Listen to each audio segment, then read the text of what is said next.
इयम् आकाशवाणी। सम्प्रति वार्ताः श्रूयन्ताम्। प्रवाचिका निधि तिवारी।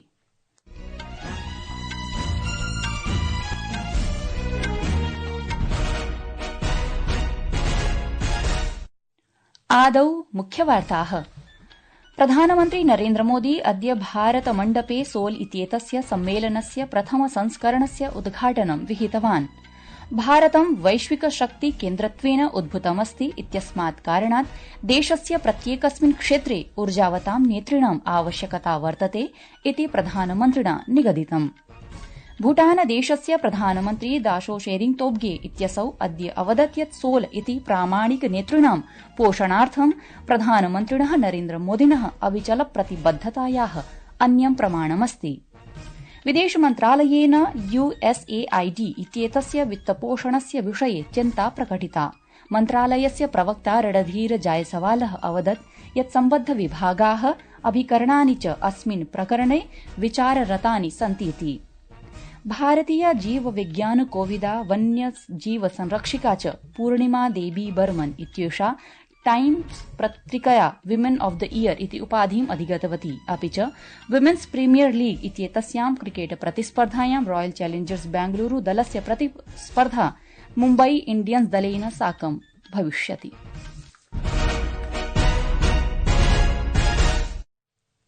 अथ वार्ताः विस्तरेण। भारतं वैश्विक शक्ति केन्द्रत्वेन उद्भूतमस्ति इत्यस्मात् कारणात् देशस्य प्रत्येकस्मिन् क्षेत्रे ऊर्जावतां नेतॄणाम् आवश्यकता वर्तते इति प्रधानमन्त्रिणा नरेन्द्र मोदिना सबलतया प्रोदीरितम्। अद्य नवदिल्ल्याः भारतमण्डपे School of Ultimate Leadership SOUL इत्येतस्य सम्मेलनस्य प्रथम संस्करणस्य उद्घाटनानन्तरं सम्बोधयन् श्रीमोदी अवदत् यत् देशे एतादृशानां विश्वस्तरीय नेतॄणाम् आवश्यकता वर्तते ये प्रवृत्तिं निर्धारयितुं कठिनतायाः समाधानानि च अन्वेष्टुं शक्नुवन्ति। नेशन बिल्डिंग के लिए व्यक्ति निर्माण से राष्ट्र निर्माण, जन से जगत, जन से जग, ये किसी भी ऊंचाई को प्राप्त करना है, विशालता को पाना है तो आरंभ जन से ही शुरू होता है। अत्रावधौ जनसमागमं सम्बोधयन् प्रधानमन्त्री विश्वस्तरीयस्य नेतृत्वस्य निर्माणे सोल इत्येतस्य महत्त्वम् उद्घाटितवान्। श्रीमोदी अवदत् यत् राष्ट्रस्य विकासे मानव संसाधनं प्रमुखां भूमिकां निभालयतीति। स्वामी विवेकानंद जी भारत को गुलामी से बाहर निकालकर भारत को ट्रांसफॉर्म करना चाहते थे और उनका विश्वास था कि अगर 100 लीडर्स उनके पास हो तो वो भारत को आजादी नहीं बल्कि दुनिया का नंबर 1 देश बना सकते हैं। वैश्विकोत्तमाभ्यासैः सह सम्पर्कं साधयित्वा विश्वस्तरीय शासनस्य तथा च नीतिनिर्माण पर्यावरण व्यवस्थायाः निर्माणार्थम् आवश्यकपदक्षेपाः उत्थापनीयाः इति प्रधानमन्त्री कथितवान्।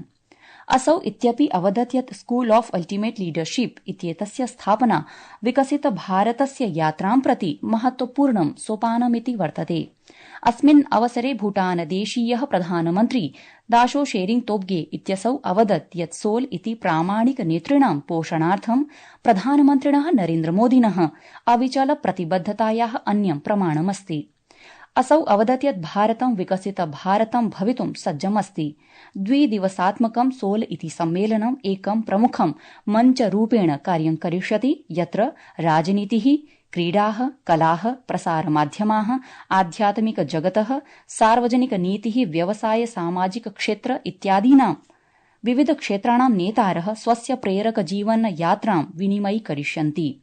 The School of Ultimate Leadership इतीदं गुजरात राज्ये आगामिनी नेतृत्व संस्था अस्ति या प्रामाणिक नेतृभ्यः सार्वजनिक कल्याणं प्रवर्तयितुं समर्थं कर्तुं च परिकल्पिता अस्ति। केन्द्रीय स्वास्थ्य मन्त्री जेपी नड्डाः अभिव्यक्तवान् यत् विगतेषु 10 वर्षेषु स्वास्थ्ये सम्भूयमाने व्यये 64% अल्पता आगतास्ति। साम्प्रतं यावत् 39% यावत् अस्ति।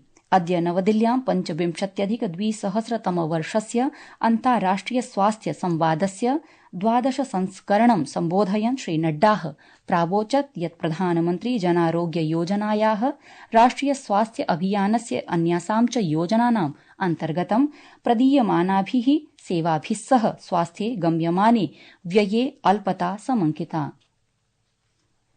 प्रियाः श्रोतारः, संस्कृतवार्तायाः संस्करणमिदम् इदानीम् आकाशवाणीतः प्रसार्यते। सममेव अयं कार्यक्रमः आकाशवाण्याः अन्तर्जालपटले www.newsonair.gov.in इत्यत्र अथ च न्यूज़ ऑन एआईआर इति चलदूरभाषीय तन्त्रांशे अपि समुपलब्धो भविष्यति। त्रिदिवसात्मकं दिल्ली विधानसभा सत्रं सोमवासरात् समारप्स्यते। वार्ताहरान् सूचयन् भाजपेति दलीयः नेतारः विजेन्द्रगुप्ताः कथितवान् यत् दिल्ली मन्त्रिमण्डलेन फरवरी मासे 24, 25, 27 दिनाङ्केषु त्रिदिवसात्मकस्यास्य विधानसभासत्रस्य आयोजनाय निर्णयोऽयं निर्णीतः। असौ अवदत् अध्यक्षाउपाध्यक्षयोः निर्वाचनानन्तरं सत्रस्य प्रथमा कार्यसूची सीएजी इति प्रतिवेदनस्य प्रस्तुतीकरणमिति विद्यते।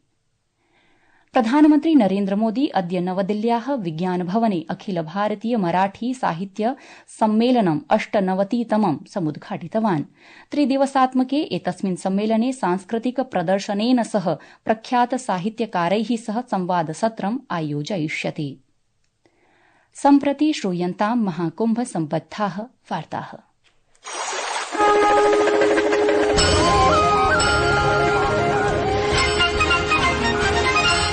प्रयागराजे महाकुम्भे भक्ति आस्था आध्यात्मिकताभिः साकं शिक्षायाम् अपि सविशेषं बलं दीयते। उत्तरप्रदेश सर्वकारस्य उपक्रमस्य अन्तर्गतं मेलाक्षेत्रस्य प्रत्येकमपि सेक्टर इति उपक्षेत्रेषु विद्याकुम्भ नामकाः विद्यालयाः स्थापिताः सन्ति। अस्माकं श्रोतांसि सूचयन्ति यत् तत्र 5मी कक्षापर्यन्तं छात्रेभ्यः निःशुल्कं शिक्षया सममेव अन्याः सुविधाः अपि प्रदीयमानाः सन्ति। ध्येयमस्ति यत् देशस्य विभिन्न भागेभ्यः महाकुम्भे कार्यं कर्तुम् आगताः श्रमिक बालकाः अत्र विद्याकुम्भ विद्यालयेषु पठन्ति। एतेषां सचल विद्यालयानां माध्यमेन महाकुम्भस्य अवसरेऽपि बालकानां शैक्षिकी प्रगतिः विनैव व्यवधानं यथावस्थमेव प्रचलति। अत्रेदं ध्यातव्यं यत् स्यूतं गणपरिधानं पादत्राणं च अतिरिच्य सर्वाणि आवश्यकानि अध्ययन वस्तूनि छात्रेभ्यः निःशुल्कं वितीर्यन्ते। एतेषां विद्यालयानां छात्राणां कृते तत्र स्मार्ट क्लास इति कुशलकक्षाः अपि कल्पिताः सन्ति। यद्यपि भूरिजनानां कृते एकः नूतनः अनुभवः वर्तते। संस्कृत वार्ता कक्षतः युवराज भट्टराई।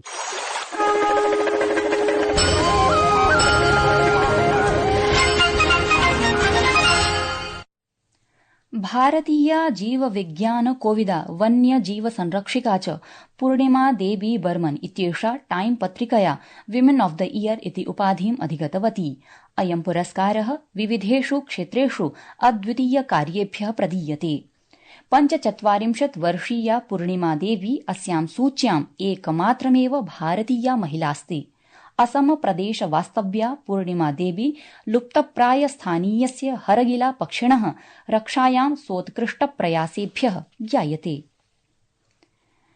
जम्मू कश्मीर राज्ये द्विपक्षीयं यातायातं प्रबन्धितमस्ति। बनिहालस्य रामसू इत्यस्य च मध्ये निरन्तरं जायमानस्य हिमपातस्य कारणेन अस्थायिरूपेण अवरुद्धः NH-44 इत्याख्यः जम्मू श्रीनगर राष्ट्रिय राजमार्गः पुनः प्रवर्तितः। आकाशवाण्याः जम्मू वार्ताहरेण सूचितं यत् यात्रिवाहनानि सम्प्रति उभयपक्षतः चलन्ति सन्ति। यातायातारक्षिबलेन प्रतिपादितं यत् भारवाही वाहनानाम् अपि गमनागमनं शीघ्रमेव अनुमन्स्यते।